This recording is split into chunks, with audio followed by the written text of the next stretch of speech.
सबसे पहले पढ़ेंगे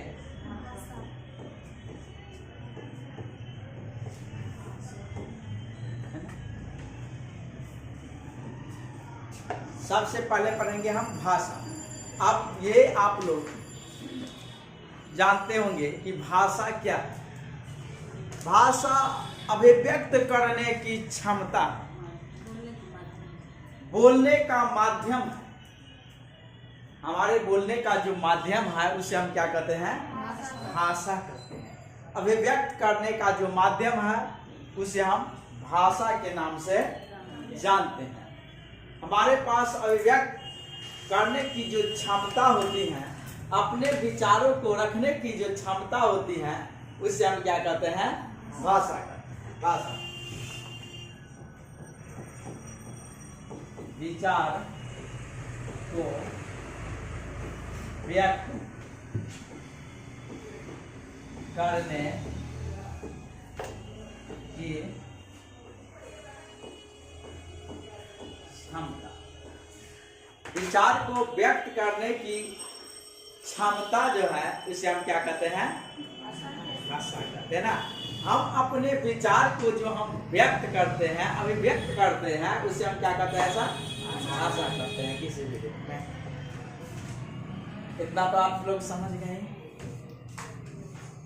अब देखिए, भाषा के बाद आता है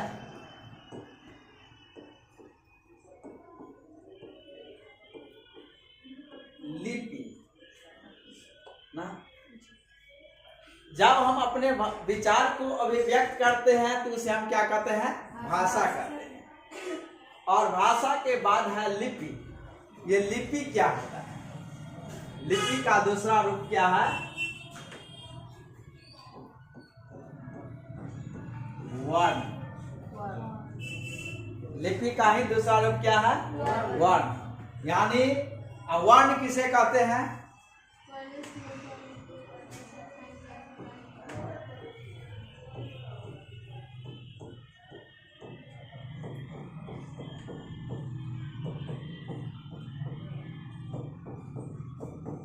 सबसे छोटी इकाई क्या? भाषा की जो सबसे छोटी इकाई है उसे हम क्या कहते हैं? वर्ण कहते हैं। लिपि आप समझ गए। लिपि का ही दूसरा रूप क्या है? वर्ण है। तो इसका मतलब है कि वर्ण को ही हम क्या कहते हैं? लिपि कहते हैं।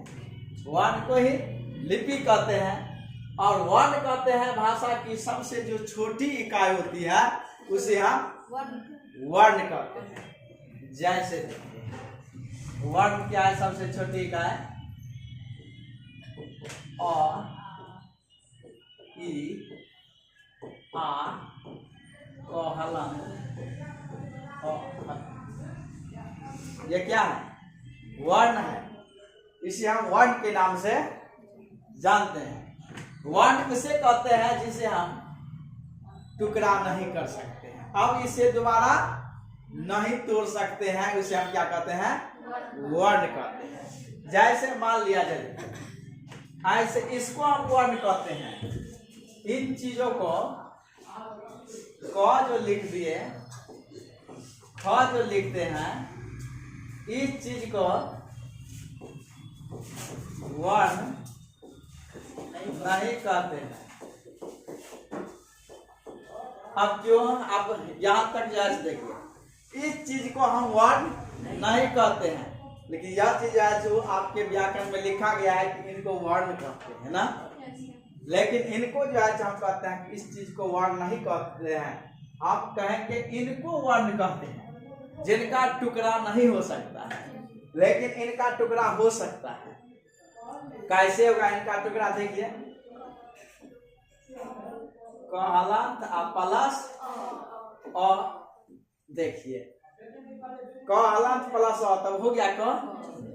अब है देखिए, ख हलंत प्लस इसका तो टुकड़ा हो गया। तो इसको हम वर्ण नहीं कहते हैं, इनको वर्ण कहते हैं। इनको क्या कहते हैं? इनको हम वर्ण कहते हैं। क्यों? इसीलिए इसका टुकड़ा नहीं हो सकता। क्या और टुकड़ा होगा इसका? नहीं हो सकता। इसीलिए हम क्या कहे हैं, भाषा की जो सबसे छोटी इकाई होती है उसको हम क्या कहते हैं? वर्ण कहते हैं ना। तो सबसे छोटी इकाई इनको नहीं कहेंगे, इसीलिए नहीं कहेंगे। आपके व्याकरण में दिया है कि वर्ण ना, स्वर्ण वर्ण, व्यंजन वर्ण ना, ये दिए हैं। तो यहाँ पर जैसे देखिए, इनको हम वर्ण इसलिए नहीं कहते हैं क्योंकि इनका हम टुकड़ा कर सकते हैं। देखते हैं टुकड़ा किए हैं। अब इन चीजों को हम क्या कहेंगे? वर्ण कहेंगे। जिसे हम टुकड़ा नहीं कर सकते हैं इसे हम क्या कहते हैं? वर्ण के नाम से जानते हैं। लिपि तो आप समझ गई, वर्ण का ही दूसरा क्या है? लिपि है ना।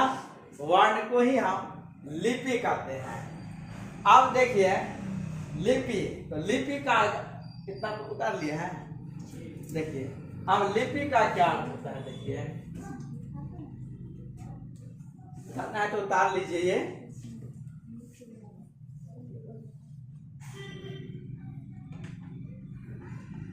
क्या हम बताए थे? समान हिंदी। समान हिंदी किसे कहते हैं? तो समान व्याकरण का जो रूप है उसे ही हम क्या कहते हैं? समान हिंदी कहते हैं। व्याकरण का जो रूप है उसे हम समान हिंदी कहते हैं। और ये समान हिंदी में सब प्रथम हम पढ़ते हैं भाषा। भाषा, तो भाषा हम क्या कहते हैं? भाषा हम बताए हैं, विचार को व्यक्त करने की जो क्षमता होती है उसे हम क्या कहते हैं? भाषा के नाम से जानते हैं। विचारों को अभिव्यक्त करने की क्षमता को हम भाषा कहते हैं। भाषा के बाद आ जाता है लिपि। लिपि, तो लिपि जो है वर्ण। लिपि का ही अर्थ होता है वर्ण होता है। अब वर्ण किसे कहते हैं? वर्ण कहते हैं भाषा की सबसे छोटी इकाई को क्या कहते हैं? वर्ण कहते हैं। और इस भाषा की सबसे छोटी इकाई को वर्ण कहते हैं। इनको हम क्या कहते हैं? लिपि के नाम से भी जानते हैं। जैसे अ, तो इनको हम नहीं तोड़ सकते हैं। ई, आ, क हलंत और ख हलंत, इन चीज को नहीं तोड़ सकते हैं। इस चीज को हम वर्ण के नाम से जानते हैं। इनको क और ख को वर्ण नहीं कहते हैं क्योंकि इसमें जैसे क्या करना है? परिभाषा कर रहा है कि भाषा की सबसे छोटी इकाई जिसे हम टुकड़ा नहीं कर सकते हैं उसे हम क्या कर सकते हैं? वर्ण के नाम से जानते हैं। तो इसको तो टुकड़ा हो गया ये, इसलिए ये वर्ण नहीं है। इनको अब जो टुकड़ा हुआ है तो ये चीज क्या है? वर्ण है, कहलाता है। सब इसका टुकड़ा नहीं कर सकते हैं, इसे हम वर्ण कहते हैं। अब आ जाता है देखिए लिपि। अब है लिपि क्या है? इसको मिटा दे।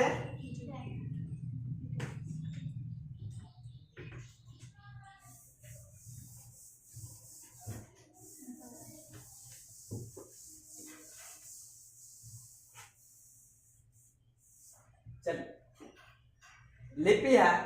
अब लिपि का क्या है? हम लोग का हिंदी का लिपि क्या है?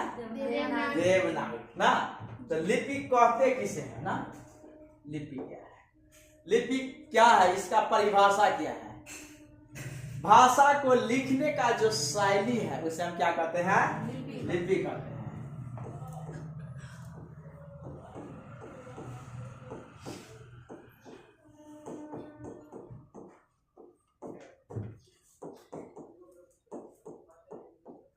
शैली, भाषा को लिखने का जो शैली है उसे हम क्या कहते हैं? लिपि कहते हैं। इस शैली को अंग्रेजी में क्या कहते हैं? स्टाइल कहते हैं। नहीं कहते हैं? इस शैली को स्टाइल के नाम से जानते हैं। आप देखिए भाषा की अपना अपना लिपि होती है। भाषा के लिखने का जो ढंग है उसे हम क्या कहते हैं? भाषा को लिखने का जो ढंग है उसे हम क्या कहते हैं? लिपि के नाम से जानते हैं।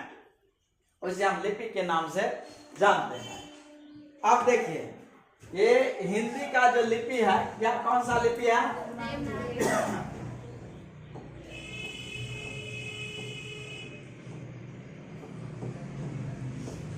हिंदी का लिपि क्या है? देवनागरी लिपि है। तो देवनागरी लिपि है, जैसे हम देखते हैं हिंदी में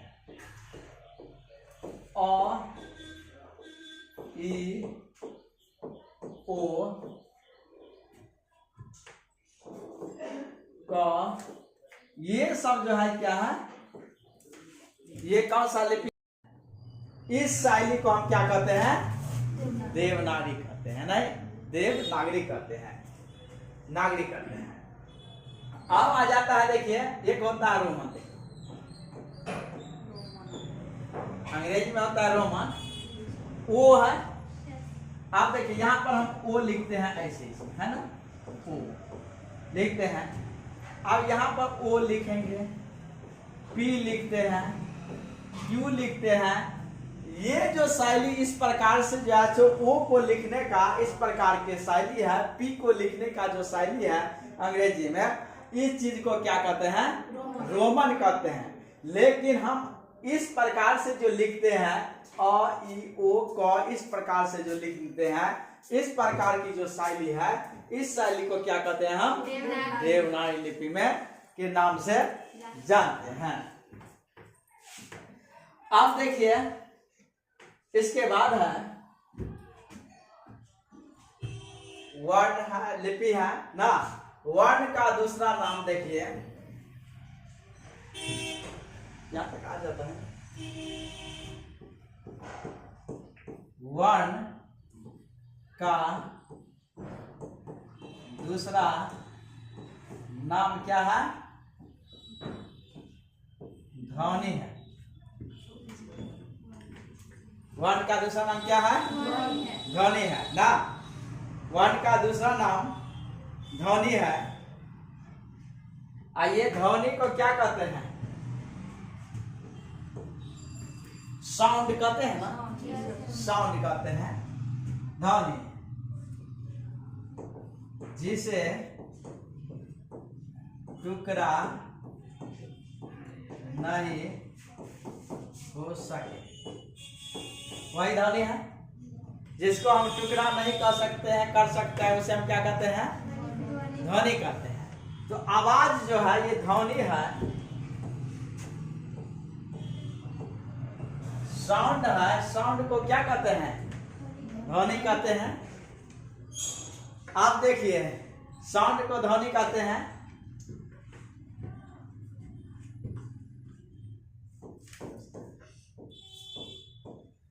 ध्वनि का लिखित रूप वर्ण कहलाता है।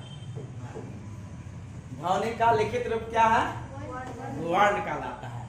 जब हम आवाज करते हैं ना, तो उसे हम क्या कहते हैं? ध्वनि कहते हैं। और जो अ, आ, ई ना, तो इस चीज को हम क्या कहते हैं? ध्वनि के नाम से जानते हैं। लेकिन वही ध्वनि को जब हम लिखित रूप देते हैं, क्या क्या लिखित का? अ बोली ना, और आ, ई ना, ये सब जो ये क्या है? लिखित रूप जो देते हैं, तो उसे हम क्या कहते हैं? वर्ण कहते हैं। जब हम मौखिक बोलते हैं ध्वनि, और उसी ध्वनि का जब हम लिखित रूप देते हैं, उसे हम वर्ण के नाम से जानते हैं। कहीं दिक्कत है इसमें? नहीं दिक्कत है आपको। चलिए आप देखिए, इतना उतार लिए, मिटा दे इसको। अब है इसके बाद आपको पूछेगा, ये देवनागरी लिपि है, ये देवनागरी लिपि जो है, ये कौन सा शैली है? कौन सा शैली है? लिखने का कौन सा स्टाइल है? एक होता है शैली, लिखने का शैली जो होता है, ये मतलब जो है देवनागरी लिपि जो है इसको लिखने का शैली होता है, एक है अक्षरात्मक।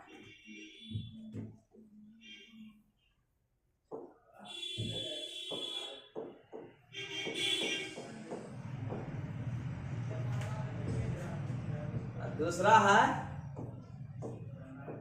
तो ये शैली है वो अक्षरात्मक एक होता है, एक होता है वर्णात्मक होता है ना। तो लेकिन देवनागरी लिपि कैसा है, तो अक्षरात्मक है। कौन सा है? अक्षरात्मक है।